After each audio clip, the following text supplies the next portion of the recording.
Will quantum computers be able to crack RSA this decade? Maybe, but figuring out that exact date is not really what you and your organization should worry about. A memorandum issued by the White House reveals when the quantum computing apocalypse will begin, as far as information security boots on the ground are concerned. We take a deep dive into this document and its ramifications in this episode of the Post-Quantum World. I'm your host, Konstantinos Karagiannis. I lead quantum computing services at Protiviti, where we're helping companies prepare for the benefits and threats of this exploding field. I hope you'll join each episode as we explore the technology and business impacts of this post-quantum era. Welcome to this rare solo episode of the Post-Quantum World.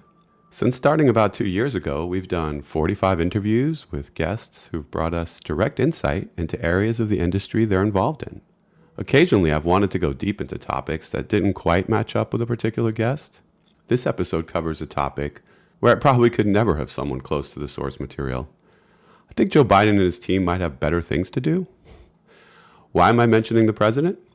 Because we'll be talking about the infamous National Security Memorandum on promoting United States leadership in quantum computing while mitigating risks to vulnerable cryptographic systems. Quite a mouthful. We also call it NSM-10. This document will affect everyone, not just government agencies, and we'll get to why that is. First, what is the document? At a high level, this mouthful of a title does capture the contents. There are policies and initiatives identified for how the U.S. would like to remain a leader in using quantum computing. And there are steps outlined for how the U.S. will prepare for the coming cryptographic apocalypse posed by systems that reach the level of being CRQCs, or cryptanalytically relevant quantum computers. We won't delve much into the first promise of the title. Listeners know that in the past couple of years, quantum computers have begun delivering on promises of world-changing use cases in areas such as optimization, machine learning, and simulation. After NSM-10 covers some basics, its Section 2 provides plans for investing in quantum computers and related technology, and the education of the quantum workforce. The main takeaway is that federal agencies involved with quantum information sciences, or QIS, will liaise with the National Quantum Coordination Office regarding best practices. It seems this will benefit everyone if it encourages funding and increased quantum education. Enough said on that side. Section 3 is where things get interesting. It's called Mitigating the Risks to Encryption. This is where we start to dig into what the government expects federal agencies to do to prepare for the arrival of a CRQC. At a high level, the plan is to mitigate the risk these quantum computers pose by moving federal infrastructure and systems to post-quantum cryptography, or PQC, by 2035. They cite that NIST, or the National Institute of Standards and Technology, is working alongside the NSA on finalizing new cryptographic technical standards for PQC by 2024. Those are two significant dates revealed here, so let's pause to see what each one means.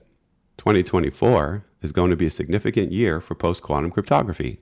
As we'll get to in a moment, NSM-10 highlights a timeline of actions that federal agencies must take once these NIST standards are published. As you listen to the timeline described in this podcast, remember that regulatory bodies within each industry are likely to model their requirements on NSM-10.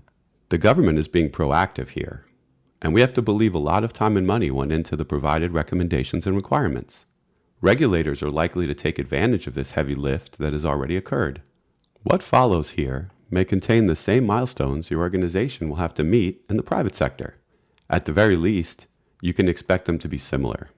This all means that 2024 will be the year that the problem of Y2Q, or the quantum apocalypse, becomes the practical headache for CISOs and everyone else involved in cryptography and information security in an organization. Recall that the other date of interest is 2035, which is when PQC must be in place. That's 11 years after the standards are published, so it doesn't sound that bad. However, there are milestones to meet along the way. Before we break those down, it's worth stating that 2035 might be too lax a deadline. Listeners of the show know that QIS is advancing much more rapidly than anyone could have predicted. We see constant surprises and methods for improving qubit fidelity, including potential game-changer qubit types such as the Majorana fermion. And don't discount the potential impact of interconnect. Numerous guests have agreed that getting quantum computers to work as one will significantly increase scaling capabilities. All these factors could result in thousands of quality qubits available within this decade. We might not have 12 years from today to protect RSA 2048. The Toffoli-based modular multiplication approach to factoring numbers requires only 4,098 error-corrected qubits to crack that. A different approach threatens blockchains with only 2,500 qubits. And while it's controversial and still unproven, there's that Chinese paper we've mentioned in the past that calls for only 372 qubits to crack RSA 2048. I'll have links to all these papers in the show notes. But for better or worse, 2035 is the target for now, and 2024 is the year real tangible steps will have to be taken toward what we call cryptographic agility, which enables future updates to cryptographic algorithms and standards without the need to modify or replace the surrounding infrastructure. Some hardware and software will have no practical path forward to PQC, and these risky entities will need to be identified early. Last year, a couple of milestones were already met, including creating a work group that shares guidance and best practices with government agencies. NIST also created the Migration to Post-Quantum Cryptography project to work with the private sector, and includes partners such as AWS, which has a hybrid PQC implementation now, Microsoft, and 10 other companies. November 2022 was another milestone where the Office of Management and Budget, or OMB, was to put forth its own memorandum to help agencies comply with NSM 10. This did happen on November 18th, and the M2302 memo, as it's called, gives specific dates for accomplishing inventorying and other benchmarks. We won't go down that tangent, but the additional document is interesting reading to see how something like NSM 10 is beginning implementation. We're still not to the release of the NIST standards, but another significant milestone is looming for the government. The first anniversary of NSM 10 is May 4th. On this day, agencies have to have completed a cryptographic inventory of IT systems that remain vulnerable to CRQCs, which is, well, almost all of them, depending on how you define vulnerable. This is a logical first technical step and should be part of any cryptographic agility assessment. My team does this for customers as part of the process. This inventory will have to be done annually in the future, according to NSM 10. The last pre-NIST finalist milestone is coming on October 18th, 2023. On that day, and annually after, the National Cyber Director will deliver a status report on progress made by Federal Civilian Executive Branch, or FCEB agencies, on migration to PQC. This combination of annual inventory and annual progress is something we may see in the private sector in anticipation of a future industry event like Y2Q. And then, finally, the NIST standards appear on the milestone list. Within 90 days of the standards release and annually thereafter, the Secretary of Commerce will put out a proposed timeline for the deprecation of quantum vulnerable cryptography. This is the first critical technical deadline that regulators will have to take note of. If a cryptographic cipher has a deprecation date set by NIST for federal agencies, it's a no-brainer that this exact date will appear across the industry as a target. Do you have quantum deniers in your organization? Remind them that it doesn't matter if they believe CRQCs are a century away. Deprecated cryptography needs to be put to pasture. They don't have to utter the Q word. As a bonus, during this 90-day window after the standards, the director of NIST is supposed to work with the industry to encourage the interoperability of commercial cryptographic approaches. This is something all industries will benefit from. Within 1 year of the NIST standards, the director of OMB will issue a policy memorandum requiring FCEB agencies to develop a plan to upgrade their systems to PQC. Regulators may require private sector industries to do something similar. The federal version of these plans will first address the most significant risks, a ranked remediation approach that anyone involved in InfoSec understands well. The NSM 10 document is practical and forward-thinking, but I was also impressed by the statement that until the NIST standards are released, FCEB agencies shall not purchase any commercial PQC solutions. It's okay to run tests of PQC hardware and software for interoperability and performance, but agencies should only buy after standards are finalized.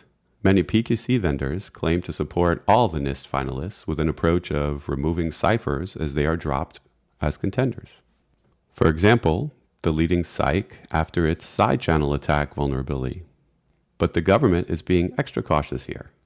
So far, we've been talking about government systems that are not national security systems or NSS. The memorandum goes on to highlight separate timelines for NSS.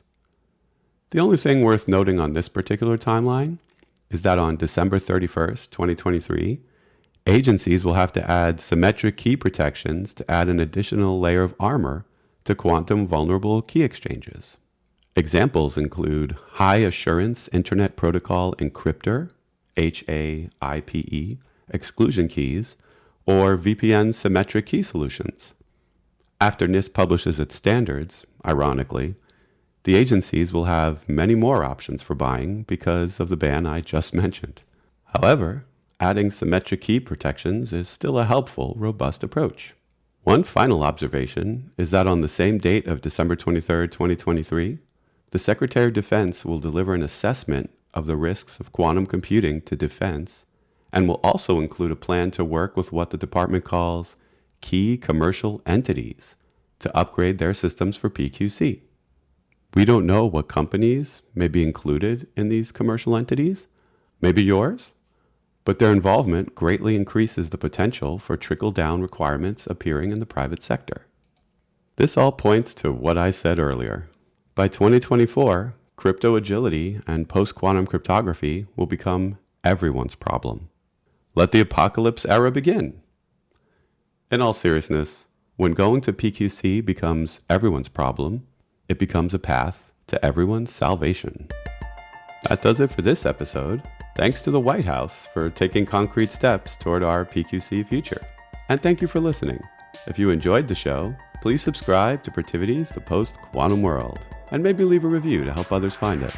Be sure to follow me on Twitter and Instagram at Constant Hacker. That's Constant with a K, Hacker. You'll find links there to what we're doing in quantum computing services at Protivity. You can also DM me questions or suggestions for what you'd like to hear on the show. For more information on our quantum services, check out Protivity.com or follow Protivity Tech on Twitter and LinkedIn. Until next time, be kind and stay quantum curious.